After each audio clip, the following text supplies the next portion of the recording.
I know we 7, but we 8. The first part is just sort of feel good, pop, acoustic, and then reggae. I just need to get some rest, guys. Make it stop!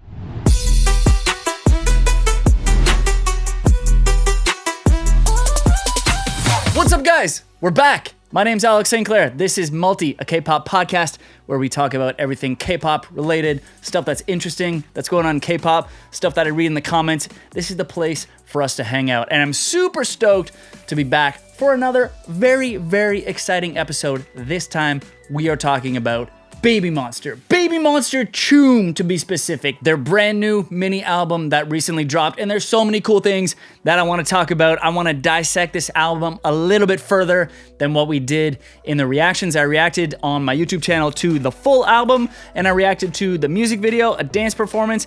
It's so cool. There's so many cool things to get into. So this episode is dedicated to BABYMONSTER. We're gonna have a good time. So without further ado, let's get into the first track. The first song on the album, CHOOM, is a song called Moon, and it's the perfect way to kick this album off. Let's have a listen.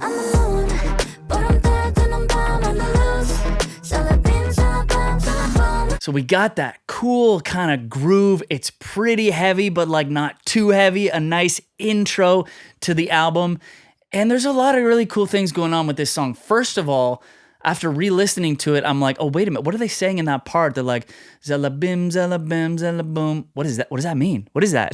And then I'm like, I feel like I've heard this before. And then it dawned on me. I reacted to Zimzalabim by Red Velvet.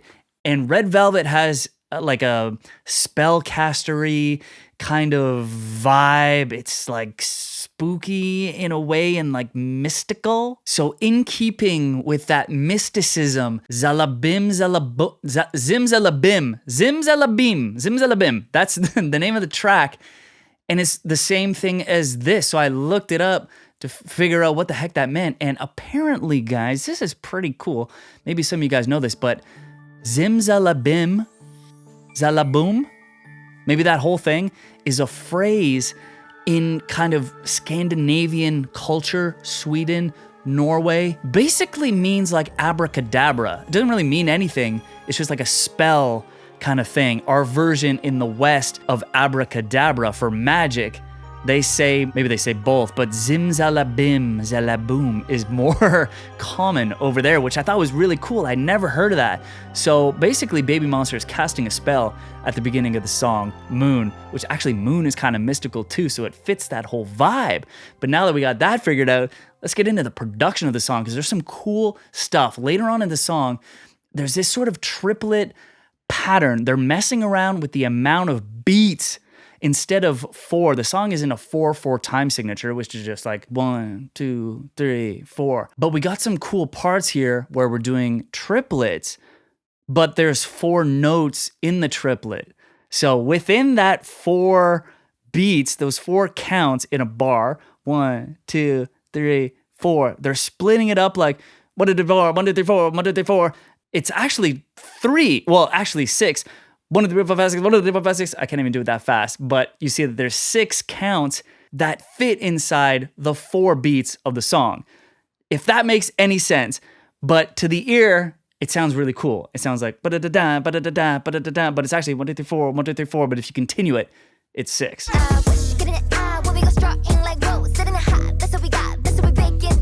I hope that makes sense, but there's another cool part too. 1, 2, 3, 1, 2, 3, 1, 2, 3. So that part's using 3. It's messing around with 3s and 4s. And then the last part that uses it is in the bridge of the song where it sounds like this.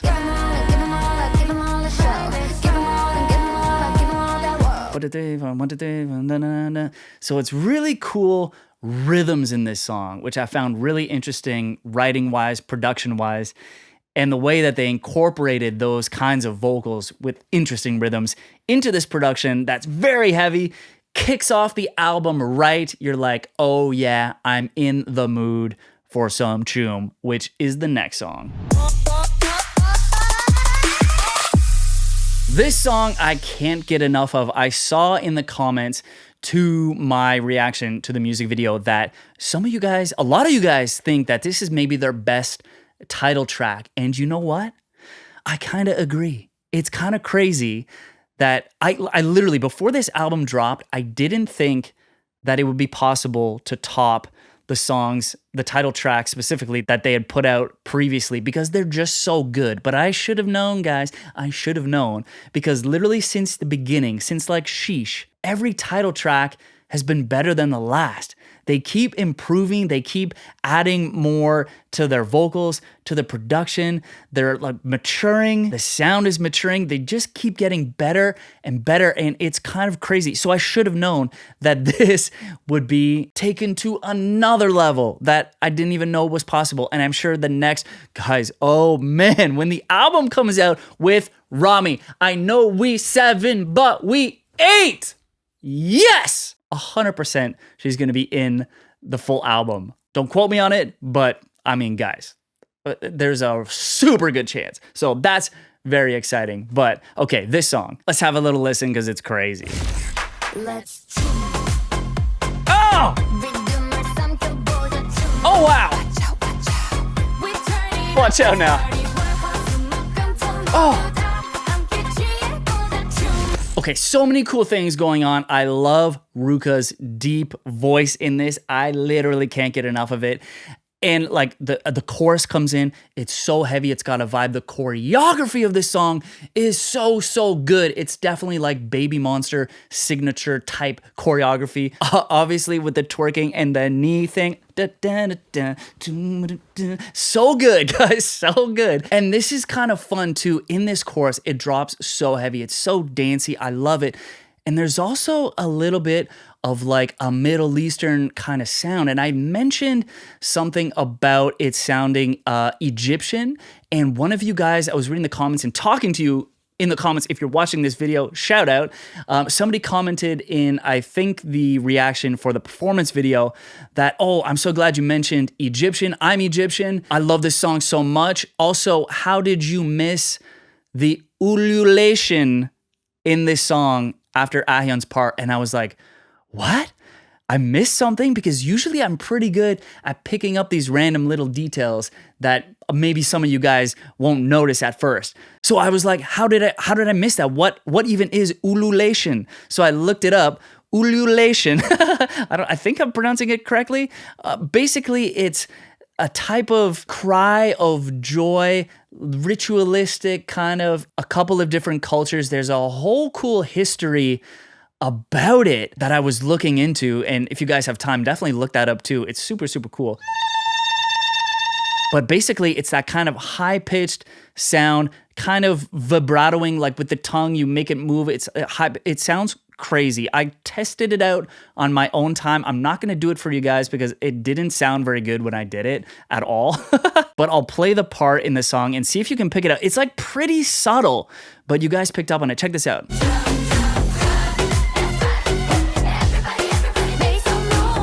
So that's ululation. Man, I can't pronounce that word. What the heck? But that's what it is. And it's really cool. And it's just one of the multiple elements that give the chorus to this song that sort of Egyptian, Arabic, Middle Eastern kind of vibe. The other one that's very prominent is, and I've talked about this in some of my reactions, because a lot of songs in K-pop, a lot of YG songs specifically use this. It's called a minor harmonic note, a minor harmonic scale. It's specific notes that they use that give that kind of vibe. Like that kind of melody. It's super interesting, but it's just a different scale that's more common in that type of music. And it sounds really cool, especially when it's blended in the chorus of this song. And also there's like a bit of a snake charmer sort of synth sound, a couple different instruments. I've even incorporated some of those sounds into some of my own music, even like Indian music. I actually did in university a history of music from all over the world, and I got to listen to a whole bunch of different styles, different genres, different cultures in music, and I actually got a CD that had a bunch of cool sounds that I'm pretty sure I've used in some of my, I've basically ripped the CD and then used those samples in some of my own music. It's such a cool, like rich kind of flavor. So anyways, the chorus of this, love The song is insane. The bridge is also very Baby Monster, kind of builds up, insane vocals, obviously, as we go into the last kind of chanty party chorus. But guys, this song is a complete banger. The next song in the album is called I Like It. And I not only like this song, but I love this song.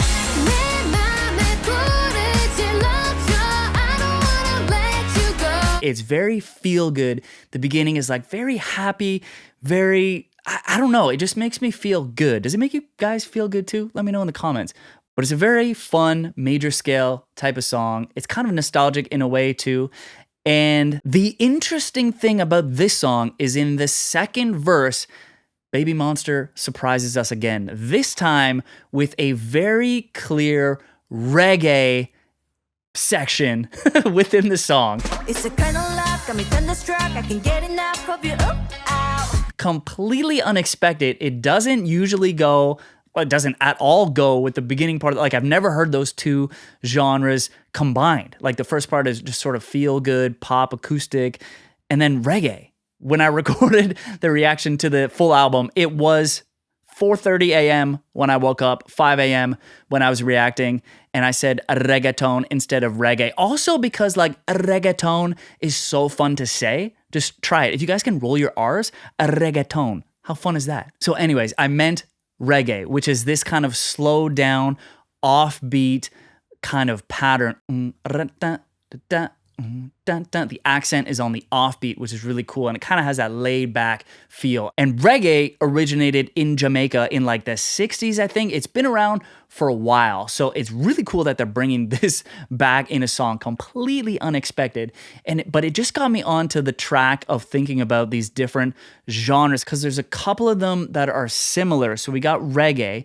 Now, reggaeton is more of like a Puerto Rico primarily genre. It came out of Puerto Rico in the 90s, and that is a little bit more club bass, a little bit more heavy. It has a very distinct pattern too a lot of the time, going like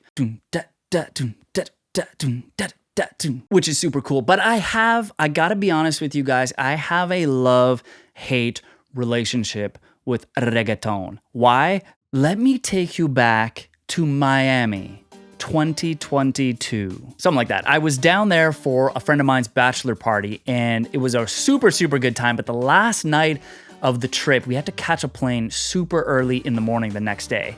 And we got back to the hotel kind of late, and we're like, we really got to sleep. Otherwise, we won't be able to like make this plane. Like we really just got to get some rest. So as we're all in the same room and we're trying to go to sleep, and all I hear, all of us here from the next room, amongst other things, is this music just going, and it's been ingrained into my brain of like, oh, that music's got, not that the music's bad at all, I love it, but I'm like, that pattern is just repeating in all of these songs, and I just need to get some rest, guys. Make it stop! So I'm emotionally scarred from the reggaeton from Miami, but that was a couple years ago. It's coming back to be enjoyable again, and I love it when it's mixed in with like K-pop, because there's some cool ones, really cool ones that have used this kind of reggaeton influence, which reminds me, I'm pretty sure I mixed up, I said reggaeton in another reaction video, and I meant Brazilian funk. I think that was in Unique by P1 Harmony, which uses Brazilian funk. And there's also Tick Tick by NMix and Pablo Vittar that has a really cool Brazilian funk type of beat too, which is kind of similar in a way, but obviously that's originating from Brazil. And all you Brazilian fans out there were so stoked to hear that in a song and to hear like me react to it, even though I called it a different name, but that's besides the point. The Brazilian funk influence in K-pop is super cool, and that has like dirty sounding bass, hip hop influence, electronic kind of influence too. It sounds really, really cool, and when it's mixed again with that K-pop, I just love it so much. So there's a bunch of different genres. I mean, that's the thing about K-pop. That's so fun. You can take all these different influences and make something new from it, and like introduce a lot of people to different cultures, different styles of music. It's so sick. So even in this, so we got reggae from Baby Monster, reggaeton everywhere, Brazilian funk. Like, it's just so cool that all these different, there's too many to keep track of. Hardstyle too is another one that is just surfacing in K-pop too. Very excited about that sound. There's a bunch of like new tracks that are using. There's so many, guys. I can't even, this would take me all day to go through the different genres in K-pop, but I love it so much. But anyways, there is but one track left. That's right, Locked In. Now this one, and some of you guys in the comments also had the same idea as me. Locked In, when the track list was revealed for this album, I thought that this was gonna be like the heavy song, because Locked In sounds like a heavy title. And I thought Moon was gonna be more of like a spacey kind of style. Basically, Locked In and Moon were switched style-wise, but it kind of throws us off and keeps us guessing. But I like that they put a heavy song at the beginning of the album, and then we're ending with Locked In. Let's have a listen. We so locked in, there's no stopping me and you, we can't lose. Oh my goodness, it melts me, guys. This guitar, literally, this song makes me think, it makes me think if I was at a campfire with Baby Monster. We're all hanging out. I've got a guitar, and I'm like, hey, I just been messing around with these chords. You guys want to hear it? And then I just go. It gives me that kind of laid back feel, like, oh, maybe it's a campfire on a beach at night. The sun is just setting. We're all in a circle. I got the guitar, and they're just chiming in with their vocals. This song sounds like very casual, almost like they just recorded it on the fly. Like, it's very easy. Their vocals sound beautiful on this, effortless. I think that's the key, is just effortless. It's just vibey, effortlessly singing the most like beautiful melodies. This song literally melts me. It's crazy. I don't think I've ever heard them do layers like this in this kind of way, where it's basically throughout the whole song, there's layers of vocals, layers of harmonies that just give this song so much depth. Even though the beginning is just acoustic guitar, basically, we're adding in, as the song progresses, all these different instruments. And that's kind of a cool production technique or production way of doing things. A lot of times you'll have songs that have, your intro, your verse, your chorus, your second verse, which might be different, the same kind of chorus, even though this is like a little production tidbit. If you're gonna do a part that repeats, like the production in the chorus basically sounds the exact same, the first chorus to the second chorus, but subtly, almost subliminally, you wanna put in a little extra thing that, even like if it's super subtle and not even that noticeable, just a little extra instrument, a little something that makes it different from the first chorus. You won't even notice it really, but subliminally, it'll keep you coming back, and you won't get tired of the chorus, even though it's technically basically the exact same chorus.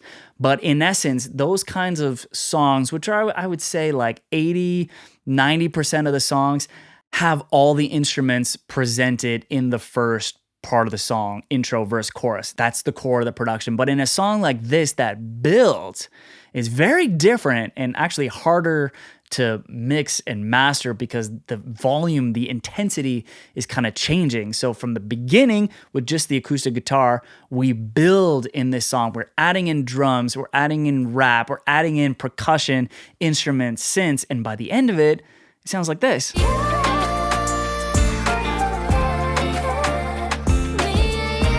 You got ad-libs in the vocals, you got the guitar strumming, you got extra picking patterns, extra little sounds.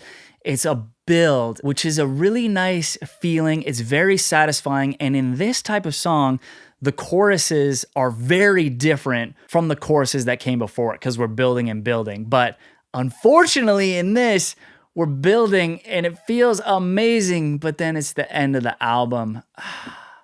Which, I mean, this song is a perfect song to end on. You really, really get to hear their amazing vocals. I still can't get over how solid they are vocally. Everybody in Baby Monster. And we don't even have Rami yet, but she's coming, guys. But all in all, this album is so solid. It's just a mini album. It makes me incredibly excited for the full album, but I loved this. We're going to be doing probably some more reactions. I hope they make more music videos for this mini album, like Moon would be sick.